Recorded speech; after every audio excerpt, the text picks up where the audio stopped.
another one.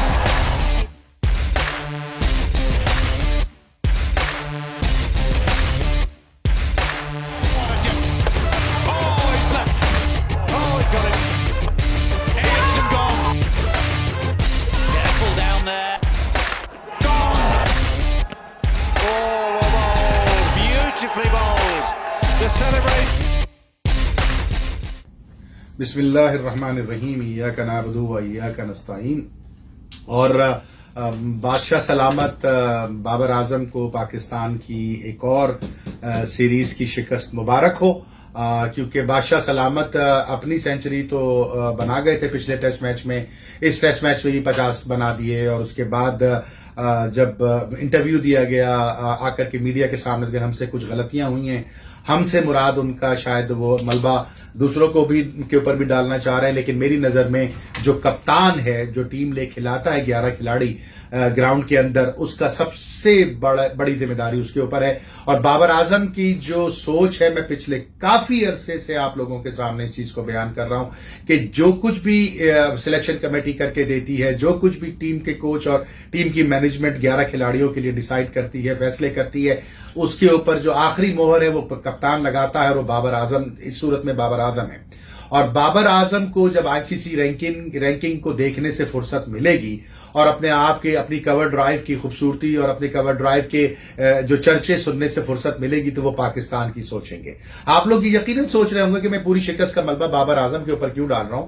मैं हरगिज ऐसा करने का ख्याल नहीं कर रहा, लेकिन मैं समझता हूं कि सबसे बड़ी जिम्मेदारी बाबर आजम की है। अब जब यही सवाल रिजवान के बारे में यूसुफ से किया गया, तो यूसुफ ने कहा कि उसके ऊपर खामोशी इख्तियार की, कहने लगे कि मेरा इसके ऊपर कोई अमल दखल नहीं है। मैं समझ नहीं पा रहा कि फिर किसका अमल दखल है, या फिर वो राजा जिनका नाम उनके वालिदैन ने राजा रख दिया दोनों, तो वो अपने आप को वाकई राजा समझना शुरू हो गए और ऐसे ऐसे फैसले करना शुरू हो गए कि जिसका न सर है न पैर है। लेकिन बहरहाल जिस वक्त वो बाहर बैठे हुए थे, कमेंट्री किया करते थे, तो फरमाते थे कि पाकिस्तान क्रिकेट बोर्ड की लगाम जो है वो किसी साबिक क्रिकेटर के हाथ में होनी चाहिए, और जो नॉन क्रिकेटर्स आ जाते हैं वो क्रिकेट को बर्बाद कर रहे हैं। और जब से आप आए हैं पाकिस्तान के लिए कोई खैर की खबर भी नहीं आई है।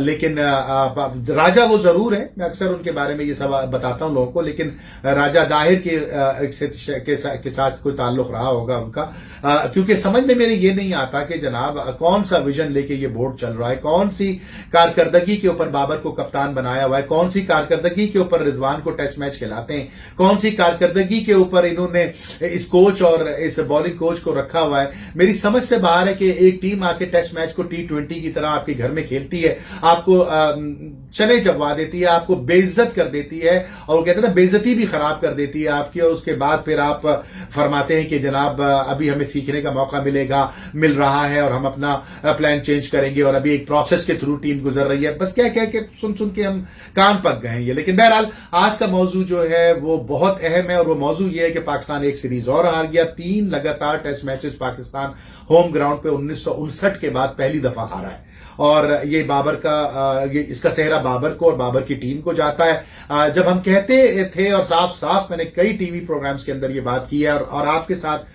वीडियो लॉग्स के अंदर भी ये बात की है कि मेरे प्यारे भाई, जो लड़का 4 ओवर कराने के लिए क्रिकेट खेलता है, उससे जब आप एक दिन में 20 ओवर करवाएंगे तो उसका पट्टा भी बैठेगा, उसके घुटना भी टूटेगा, उसकी कमर में भी दर्द होगा। तो यही कुछ हुआ शाहिन शाह अफरीदी के साथ, यही कुछ हुआ उसके बाद नसीम शाह के साथ, हारिस रऊफ के साथ। और आप ये समझते रहे कि आप दुनिया की बेहतरीन बॉलिंग साइड है, आपके पास तो बेंच स्ट्रेंथ थी नहीं। उस लड़के को बुला के खिला दिया फहीम अशरफ को, जिसने मार्च से कोई मैच ही नहीं खेला था। उसके बाद अबरार को आपने उठा करके रखा हुआ था पता नहीं किस डब्बे के अंदर। अबरार को ना T20 एशिया कप में लेके आप गए, ना आप उसको वर्ल्ड कप में लेके गए, ना आप उसको पहले टेस्ट मैच में खिलाने का सोचा आपने, क्योंकि आपके अंदर कोई विजन ही नहीं है, आपके अंदर सोच ही नहीं। मुझे अफसोस इस बात का भाई, और मैं बड़ा खुल के ये बात कर रहा हूं, आप उससे इख्तलाफ करें या इत्तफाक करें, मैं आज तक उस दिन का इंतजार कर रहा हूं कि कौन सा गेम जो है बाबर और रिजवान हमें जितवाएंगे।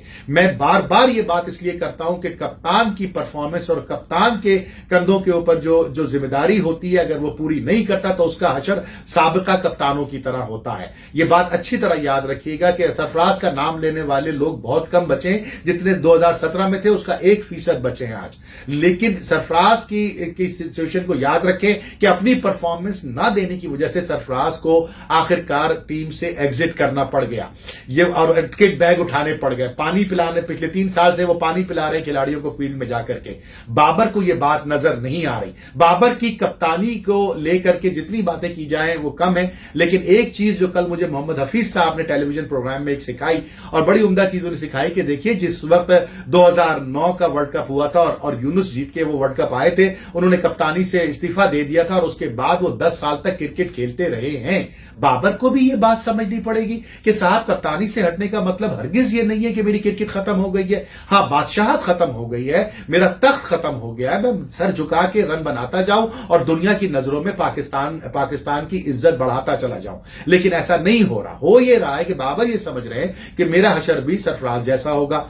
उस सूरत में होगा जब आप परफॉर्मेंस नहीं देंगे। बहरहाल बहुत सारी बातें आप लोगों से करने की थी, लेकिन पाकिस्तान एक टेस्ट सीरीज और हार गया है। बाबर की कप्तानी में और मौजूदा इंतजामिया की सरपरस्ती में मेरी तरफ से इसकी जिम्मेदारी इंतजामिया की है और उसके बाद बाबर की है, और अगर उसके बाद कोई है तो फिर जोएल ओल्सन की है।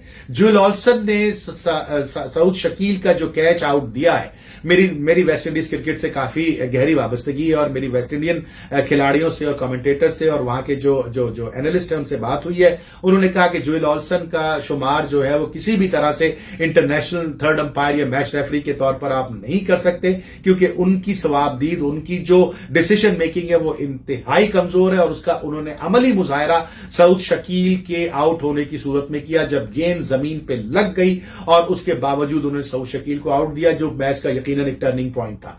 तो मैं ये समझता हूं कि पाकिस्तान की टीम ने फिर भी फाइट किया, पाकिस्तान ने बेहतर खेला, लेकिन ना आपके पास फास्ट बॉलर है, ना आपके पास कप्तान है, ना आपके पास कोई मैनेजमेंट है। छोटी सी मिसाल देके वीडियो खत्म करता हूं। आपको मैं अक्सर ये कहता हूं कि कप्तान का काम है विकेटें बनाना, विकेटें बना करके बॉलर को उस प्लान देना ताकि बॉलर उस हिसाब से आपकी टीम को जितवाए। कल आपने देखा कि मार्कवुड आया दूसरे स्पेल करने के लिए सुबह, जब मार्कवुड आया स्पेल करने के लिए तो उसको बेन स्टोक ने पूरा प्लान दिया, उसको एक फाइन लेग दिया, इसको डीप स्क्वायर लेग दिया, उसको एक लेग स्लिप भी दे दिया एंड में आकर के, और उसके बाद उसने पसलियों में गेंद कराना शुरू कर दी। सिर्फ पसलियों में गेंद कर रहा था वो। पहले तो बचते रहे नवाज, लेकिन आखिरकार नवाज ने एज कर दी। सऊद शकील बचते रहे, लेकिन सऊद शकील ने एज कर दी। लेकिन ये सोच जो है बेन स्टोक जैसे कप्तान की, ये इंग्लिस्तान को सीरीज जितवा के चली गई। यही सोच का फुकदान हमारे बाबर साहब में है और हमारी इंतजामिया में है।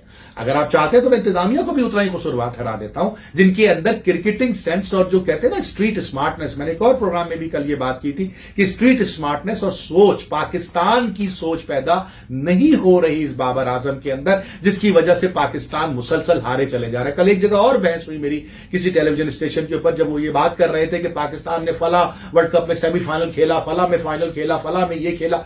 मैंने कहा मेरे भाई, आप अपने बच्चे को जब स्कूल भेजते हो तो उसको पास होने के लिए भेजते हो ना। वो आकर के सिर्फ आपको ये बताए कि मैंने इम्तिहान लिया, मैंने इम्तिहान दिया, मैं फेल हो गया, कोई बात नहीं, लेकिन इम्तिहान तो दिया ना, इम्तिहान तो दिया ना। मेरे प्यारे भाई, आखिर कब तक कौन को लॉलीपॉपे देते रहोगे, ट्रक की बत्ती के पीछे लगाते रहोगे, बाबर आजम की बादशाहत के अंदर कौम का सत्यानाश करते रहोगे। मैं आज भी ये बात कर रहा हूं बबांगे दोहल के बाबर आजम जब तक कप्तान है इस मुल्क का क्रिकेट टीम का, उस वक्त तक क्रिकेट में कोई बेहतरी नहीं आएगी। लिख ले मेरे अल्फाज ये, बाबर आजम की अपनी क्रिकेट भी दफन हो जाएगी और पाकिस्तान की क्रिकेट तो हो ही रही है दफन। अपना बहुत सारा ख्याल रखिएगा। पाकिस्तान जिंदाबाद।